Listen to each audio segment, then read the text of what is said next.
What if your world turned upside down in the blink of an eye? In the vibrant Republic of Korea, Shin-jae faces the heart-wrenching reality of Lee Gon and Maximus's disappearance. Meanwhile, across the mystical divide in Korea, the saga unfolds as Lee Gon introduces Tae-yul to a world teeming with secrets and surprises. With time behaving erratically and destinies intertwined, will love prevail as they navigate the chaos that binds their fates together? The episode kicks off in the Republic of Korea, where Shin-jae grapples with the shocking absence of Lee Gon and his majestic horse, Maximus. But the narrative quickly shifts to the enchanting kingdom of Korea, where Jo-young excitedly informs Ok-nam of Lee Gon's return, setting off a chain reaction of events. Upon arriving, Lee Gon warmly welcomes Tae-yul to his world, revealing a mysterious gateway that manipulates time, an enigma that looms over their budding relationship. As they make their way to the palace, an unexpected altercation allows Jo-young to recognize Tae-yul, leading to her escorted journey across the shimmering waters to the royal residence. Once inside, Tae-yul meets Nari, who, in this universe, is known as Mung Sang-ae. While she maintains her straightforward demeanor, Tae-yul struggles to find her footing in this alternate reality, humorously branding herself an illegal migrant in this strange land. Jo-young arrives, questioning her identity and even bringing up the scars on Lee Gon's shoulder, a revelation that leaves Tae-yul startled.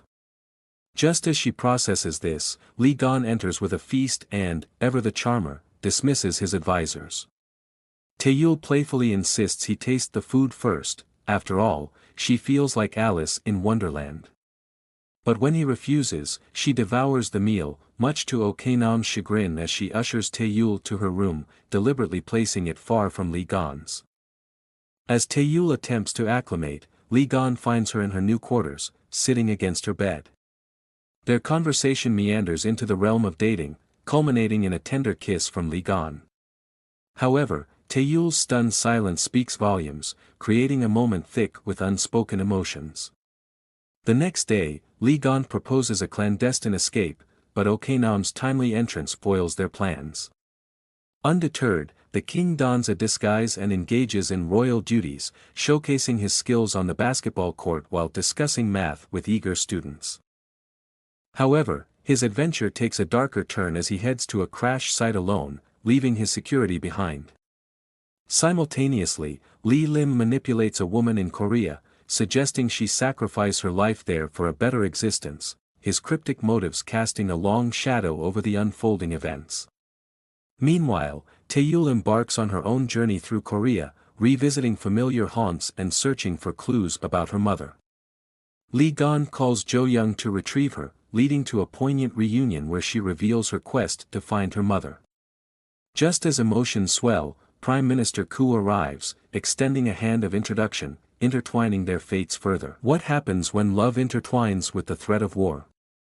As the stakes rise between two worlds, Lee Gon and Tae-yul navigate a labyrinth of emotions, secrets, and a looming conflict. Will their bond survive the chaos, or will the forces conspiring against them tear them apart forever? A tense encounter as Prime Minister Koo meets Tae-yul, shrouding her true intentions with mystery. Referring to herself as a traveler, she casts a wary eye on Tae-yul, who senses the underlying suspicion. On Lee Gon's private jet, a moment of intimacy unfolds as he and Tae-yul communicate through their hands, much to Secretary Mo's astonishment, an act deemed scandalous in Korea. Once they land, Lee Gon takes the time to cook for Tae-yul, sharing not just a meal but also the burden of his past, including the scar inflicted by Lee Lim, a reminder of his torment. In a touching gesture, he presents her ID card, a token he has cherished all along. Meanwhile, Captain Jo, feeling the heat of suspicion, hands over Tae-yul's fingerprints for verification. But before the investigation can progress, Koo interrupts with an urgent summons for a National Security Council meeting. As tensions rise, the Japanese Navy makes a provocative move into Korean waters for the third time. With Koo's previous attempts to de-escalate proving ineffective, she mobilizes the troops, setting the stage for potential conflict. In the Republic of Korea, flashbacks reveal a formative moment in Shin-jae's past when Tae-yul bravely intervened during a bullying incident, teaching him to stand up for himself. This moment of courage fuels Tae-yul's determination as she promises to wait for Lee Gon while resuming her role as a police investigator. Back in Korea, Lee Gon dons naval gear, poised for battle. He raises the king's flag aboard his ship, announcing his presence as he prepares to confront the Japanese vessel. A warning shot reverberates across the waters, momentarily stabilizing the situation, but the undercurrents of conflict linger ominously. As events unfold, Jo Young investigates and uncovers footage of Tae-yul, only to remain silent around Lee Gon. Meanwhile, Prince Byong presents Lee Gon with a death certificate that's supposed to confirm Lee Lim's demise, but Lee Gon realizes the prince has deceived him. Lee Lim is very much alive. In a chilling scene, Lee Lim appears in Korea, ordering coffee from Nari and ominously predicting a coming storm. Lightning crackles overhead as his neck pulses with a familiar glow, hinting at the impending clash for the other half of the flute. Sensing danger, Lee Gon leaps back to Korea, anxiously awaiting Tae-yul's arrival at the Taekwondo center. When she rushes toward him, arms open wide, the moment brims with unspoken love and anticipation, a brief respite amid the brewing turmoil. In a world where doppelgangers lurk in the shadows, the stakes have never been higher. As Lee Gon grapples with deception and danger, alliances will be tested and truths will unravel. Can love conquer the dark forces at play, or will the truth shatter their fragile reality? The episode opens in Korea, where Ok-nam and Prince Byong reflect on their troubled past, pondering whether to reveal the truth about Lee Lim's survival to Lee Gon. The weight of secrets hangs heavy in the air, setting the tone for the unfolding drama. In a pivotal meeting, China's foreign minister greets Lee Gon, discussing the prospect of peace and collaboration between their nations. Lee Gon expresses his gratitude as he receives a significant gift, his people's newfound freedom to travel to China, a gesture signaling hopeful relations. After this encounter, Lee Gon rides into the forest but is intercepted by Jo Young. He confides in Jo Young about his suspicions regarding Tae-yul, believing he's been deceived by an impostor within the palace.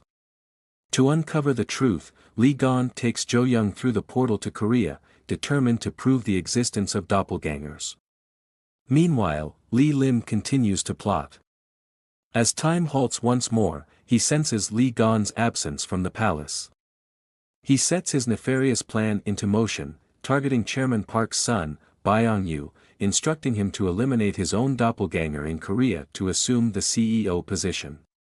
Back in Korea, Prime Minister Koo observes on a monitor, seemingly catching a glimpse of her counterpart in the other world, an unsettling connection.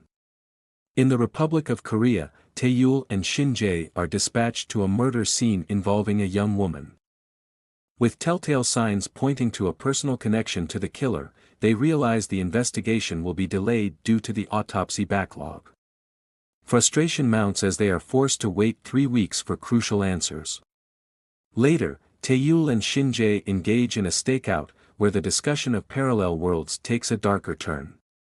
Nari warns Tae-yul about the chaos caused by doppelgangers, suggesting that one must die to restore balance, an ominous foreshadowing of Lee Lim's impending plan.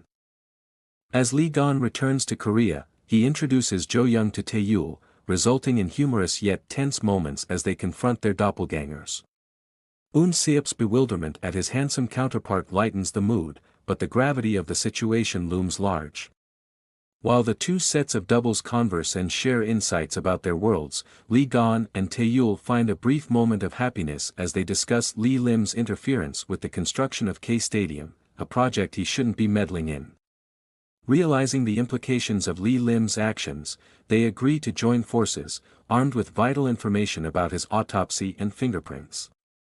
Suddenly, Lee Gon experiences another time freeze, cleverly slipping a note into Jo Young's pocket before the world resumes. With renewed determination, he and Jo Young devise a plan to trap Lee Lim and uncover his next move. Back in Korea, Prime Minister Koo uncovers Tae-yul's identity, noting the resemblance to Luna, who has just been released from prison. This connection spells trouble for Tae-yul, as she realizes someone else shares her face in Korea.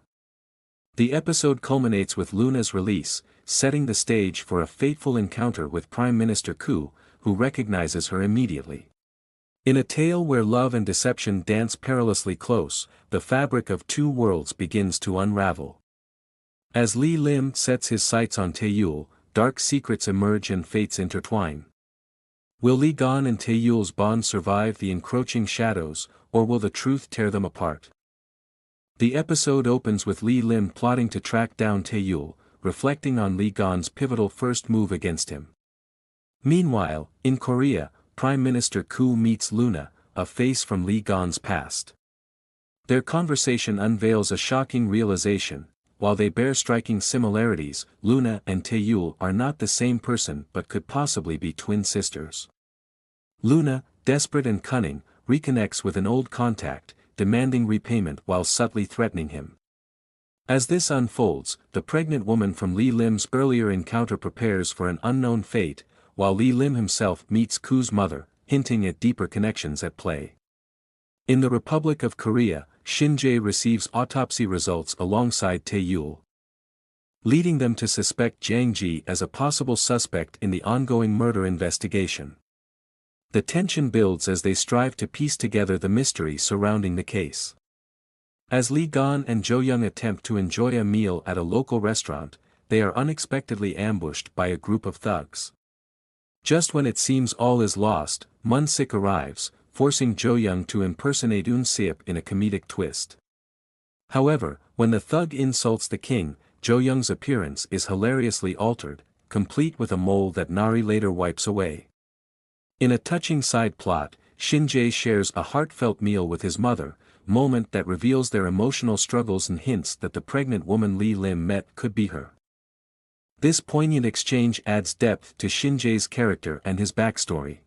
Meanwhile, Lee Gon and Jo Young face more danger as a waiter recognizes them, prompting Lee Gon's protective instincts to kick in. Later, Jo Young captures the waiter, revealing he was present during the tragic assassination of Lee Gon's father, further tying past events to the present. The episode reaches a thrilling climax when Jo Young and Lee Gon reveal the shocking truth to Shin-jae: he is originally from Korea. This revelation adds layers of complexity to his character and brings his earlier actions into sharper focus. As the episode concludes, the cliffhanger leaves viewers breathless with anticipation. Amidst all this turmoil, Lee Gon and Taeyul's relationship continues to deepen, their chemistry palpable and well-crafted throughout the series. However, with Luna's presence looming ominously over them, the path forward for the couple grows fraught with uncertainty. Thanks for diving into the world of the King, Eternal Monarch with me. If you enjoyed this, I'd love to have you along for the journey. It's going to be another thrilling ride. Until then, keep wondering what lies beyond the portal.